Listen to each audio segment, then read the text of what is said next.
bismillahi rrahmani rrahim. darsu noogay e jeegaɓo on e nder deftere hisnul muslim yo allah hawrinin e sawaba.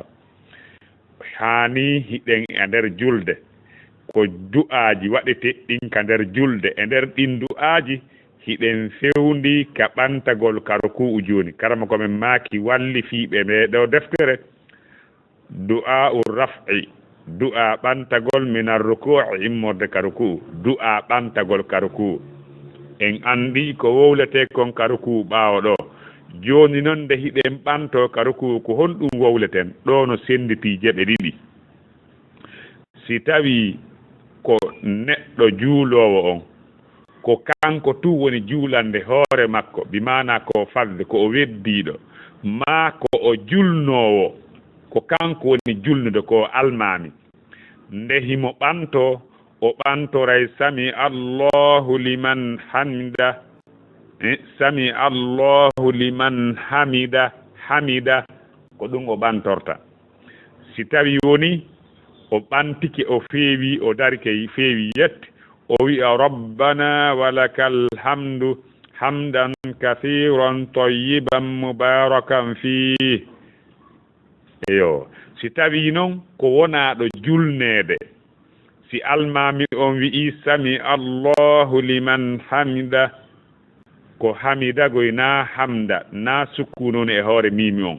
sami allahu liman hamida ko ɗum almami on ɓantorta. kanko ɓaawojo on o wi'a rabbana walakal hamdu hamdan kathiran tayyiban mubarakan fi.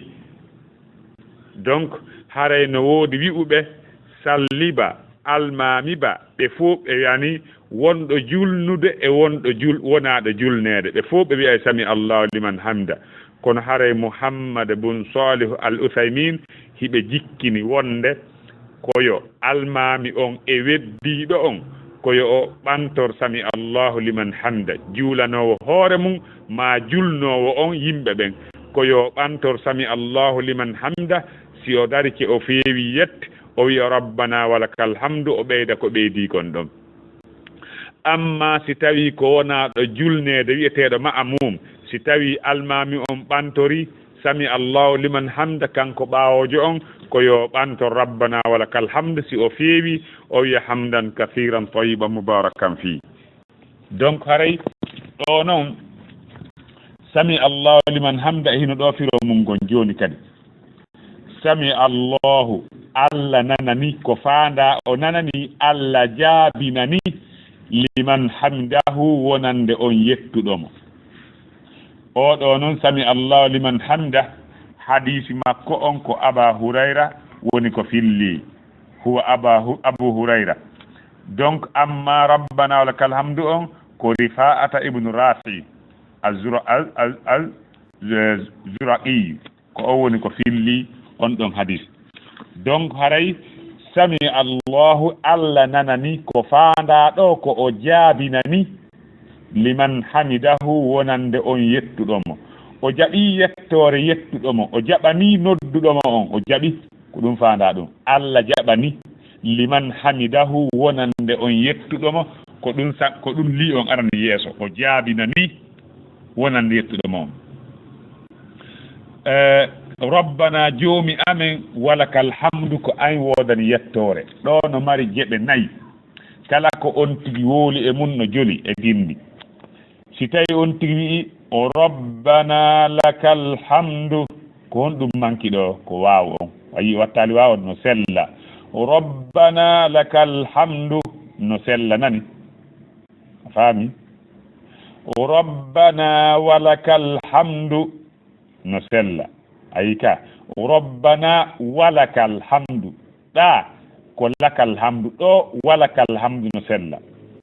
no sella kadi allahumma rabbana lakal hamdu, ɗo allahumma ba waawu kan, allahumma rabbana lakal hamdu no sella. ɗon waawo on ala, allahumma on ɓeydama kono waawo on ala.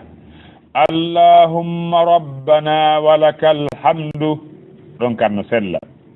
waaw on noton allahumma on noton kala ko wo on tigi wowle e ɗiɗo nayi ella ala a hino ɗi rabbana lakal hamdu go'o ɗimmum ɗum rabbana walakal hamdu tammum ɗum allahumma rabbana lakal hamdu nayaɓum ɗum allahumma rabbana walakal hamdu ɗiɗo foppu no selli ko ɓuri e laɓede kon wonde goo on tigi wiya rabbana lakal hamdu wonde goo on tigi wiya rabbana walakal hamdu wonde goo on tigi wiya allahumma rabbana lakal hamdu wonde goo on tigi wiya allahumma rabbana walakal hamdu kala ko on tigi waɗi ɗum ɗo ella ala e mu'um naamu sami allahu allah nanani o jaɓani liman hamdahu wonande on yettuɗomo rabbana joomi amen jeyɗo men menen ɗo fof woodunoɓe e wooda e wooduɓe e woodateɓe fof walakal hamdu ko an wodani yettore na goɗɗo go ko an tun fodde yettede hara noon kadi hamdan ko yettore naata gooto regoy kasiron hara ko yettore ɗuuɗude sabu yiɗa waɗi piiji ɗuuɗuɗi ko yettirteɗa fi mum ne pellet allah no waɗiri piiji boy ko yettire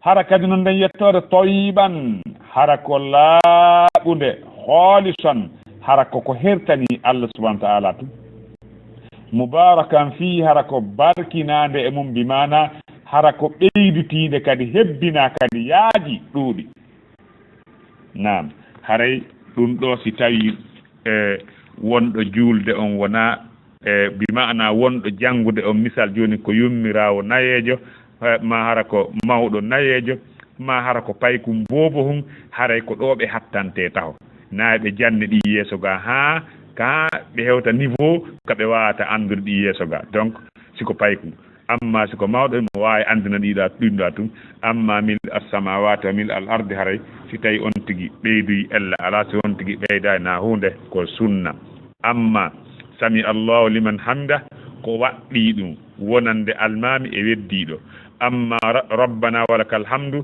ko waɗɗi ɗum wonande kala on noɗɗo juulowo hamdan kasiran tawiban barakan fi ɗum ɗon ko ɓiɗɗo yiɗa ɗum ɓeydugol yo Allah hawne sawaba wallahu a'lam wa a'lam